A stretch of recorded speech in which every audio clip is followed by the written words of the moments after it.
الله تعالی د خپل رحمتونو نه یو حصہ دنیا ته را لېږلې ده چې د هغې د وجې د والدین او د اولاد په منځ کې او دا څومره رشتې چې قایمې دي په یو بل باندې رحمت او شفقت کوي. او بیا خصوصا چې کله انسان وړوکی وي بلکې هر جاندار چې کله وړوکی وي نو مور سره څومره مینه وي نو د دې نه څوک ناواقفه نه دي. فرمایي چې داسې یو مالک و هغه یوه اوښه ساتلې وه ورسره یې وړوکی بچی و. هغه اوښه ترې مړه شوه د مالک یې هغه لاش یو ځای ته وړو. د اوښ دا بچی به روزانه د نور پرېوتو په ټیم کې د کور نه وتو او سحر به واپس راتو.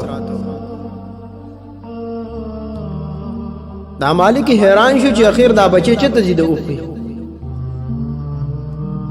یو ورځ ورپسې دې په شاته ووتو څو ګوري چې دغه بچی د مور هغې لاش څخه به لاړو ټوله شپه به یې هلته کې تېره کړه او په سترګو کې به اوښکې وي او بیا به سهار خپل کور ته واپس راتو. نو د مور دا مینه چې دا ډېره زیاته ده. د نبی علیہ السلام زمانه کې چې کله چې هغه یو ځوان ته کلمه نه نصیب کېده د ځان کدن وخت کلمې نه شوه ویلې نبی علیہ السلام تپوس کو مور ته نه خفه ده وایي آو. بیا نبی علیہ السلام ووی دې مور نه ولا تپوس کو چې آیا ته دنه خپې آو دې ما سره سخت جبه چلی د زما زړه زخمی کړی دی. نو آیا ته دې بخین وای نه بخم. نبی علیہ السلام صحابه ته وی خشاک راجمع کړي چې وی سوځو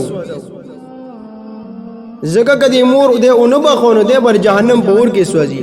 نو مور خو مور یو پرړ کې اولاد د بارا شفقت او رحمت او محبت نو بس هغه ته ما او بخونو داغه کلمه نصیب شو دنیا نه ایمان سره لاړ. دا شان دي کتابونو کې واقعي لیکلي چې یو ځوانو د هغه یو کمزوري او ضعیف مور وه. دا ځوان د یو جنۍ په عشق او محبت کې مبتلا شو. هغې ورته داسې شرایط ولګول چې دا مور به دې د کور نه وباسي او یو صحرا یو ځنګل ته به ولېږي. لہذا یو وخت په ځوان باندې داسې رالی چې هغه ضعیف او کمزورې مورې د کور نه وباسله صحرا او بیابان ته ولېږله. بیا د دینه بعد هغې و د اخره کې دا شرط ولګو چې دا مور به دې ذبح کړي. هاي کائنات به دا منظرم لیدلی ځمکې و اسمان به دا منظرم لیدلی چې بچی خپله مور ذبح کوي چې د چا نه پیدا دی د چا د بدن او د جسد جز دی هغه سړی راولګېد او خپله مور یې ذبح کړه. بیا ورته وایي چې د مور د سینې نه به زړه راوباسې ماله نه هله به زما زړه یخېږي. هغه نوجوانو په جنون او په نشه کې په ځان باندې نه پوهېده.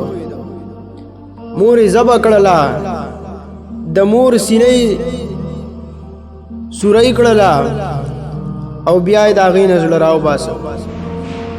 علما فرمایي چې دا سړی په لاره باندې را روان و د ځوانۍ په نشه کې و خپل هم خفه و چې دا کار مې وکړو خو د عشق نشه پې سیوا شوې وه. چې کله د کور درشلې له راورسېد نو ټکره یې وخوړله او د مور هغه زړه چې په یو تالي کې ایښی و هغه پرېوته کتا پله لړ. د هغې نه ورته اواز رالی چې او بچیه بچیه تا ټکره وخوړه چې ته زخمی خو نه شوې و بچیه تا ټکره وخوړه ته خو خوږ نه شوې چې ته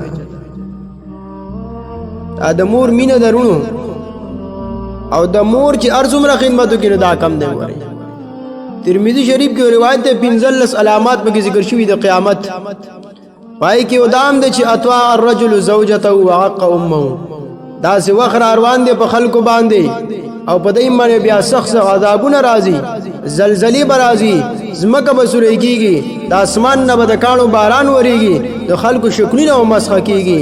وایي کې یو ګناهدام دی اطاع الرجل زوجته سړی به د ښځې فرمان بردار شي وعق امه او د مور به نافرمانه شي.